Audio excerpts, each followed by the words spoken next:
રાજ્ય સરકાર અને ખાસ રાજ્યના રાજ્યપાલ દ્વારા પ્રાકૃતિક ખેતી ઉપર ભાર મૂકવામાં આવ્યો છે. સરકારના ઉમદા અભિગમને કારણે રાજ્યના અનેક ખેડૂતોએ રાસાયણિક ખેતી છોડીને પ્રાકૃતિક ખેતીનો માર્ગ અપનાવ્યો છે.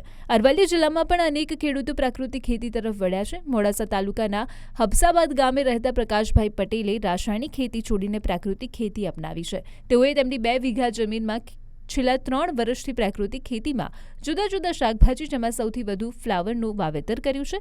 ઓર્ગેનિક ફ્લાવરનું ઉત્પાદન પણ સારું મળી રહ્યું છે અને સાથે બજારમાં ભાવ પણ સારા મળી રહ્યા છે. આ ખેડૂત અન્ય ખેડૂતો માટે પ્રેરણારૂપ બન્યા છે. સાંભળો તેમને.